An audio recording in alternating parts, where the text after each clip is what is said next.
Anchorage, Alaska. Sommet Trump-Poutine en Alaska. Pas d'annonce officielle, mais l'échange se serait passé de manière vraiment cordiale, malgré les dires de certains médias. Écoutez cet extrait vidéo. Nous essayons réellement de nous attaquer au cœur du problème et il est important de comprendre l'histoire de cette situation. La situation en Ukraine est liée à notre sécurité, mais nous avons toujours considéré la nation ukrainienne comme une nation pleine de courage. Nous avons les mêmes racines et toute cette situation est une tragédie pour nous, c'est une blessure. Ainsi, notre pays souhaite réellement mettre un terme à cette situation. En parallèle, nous sommes également convaincus d'une chose, à savoir que afin de trouver une paix durable, long terme, nous devons supprimer les causes profondes de ce conflit. Nous l'avons répété à plusieurs reprises. Il faut tenir compte de toutes les préoccupations légitimes de la Russie et rétablir un équilibre de la sécurité en Europe. Et nous sommes d'accord avec le président Trump sur le fait que la sécurité de l'Ukraine doit être garantie également. Naturellement, nous sommes prêts à travailler en ce sens. J'espère que l'accord que nous avons à trouver ensemble nous rapprochera de cet objectif et ouvrira la voie à la paix en Ukraine. Nous pensons que Kiev et les capitales européennes apprécieront cet effort constructif et ne chercheront pas à utiliser des provocations pour miner les progrès qui ont été faits à ce jour.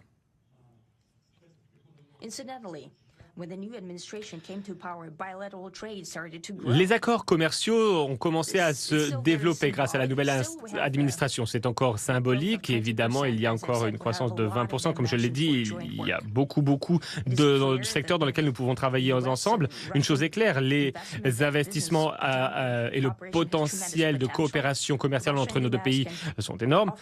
La Russie et les États-Unis peuvent s'offrir énormément en termes de commerce, de numérique, de technologie avancée, d'exploration spatiale. Nous voyons que la coopération dans la région arctique est également possible, très possible. Et les contacts internationaux dans l'ensemble sont très bons. C'est très important pour nos deux pays de tourner une nouvelle page, de revenir à une ère de coopération.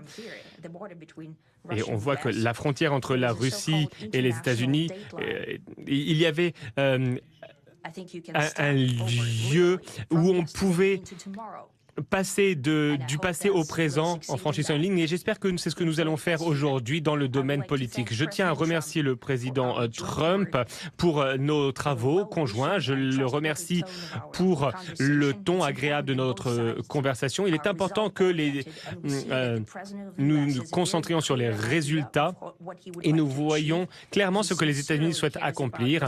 Le président Trump a à cœur la prospérité de sa nation.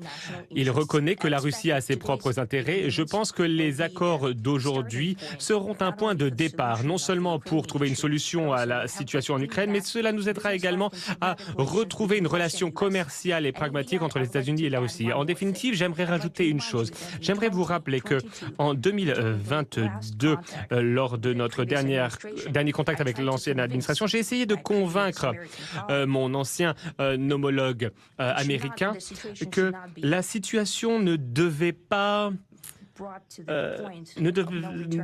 arriver à un point de non-retour et entrer dans des hostilités. Et je me souviens avoir dit que ce serait une erreur. Aujourd'hui, lorsque le président Trump dit que s'il avait été président à l'époque, il n'y aurait pas eu de guerre, je peux le confirmer.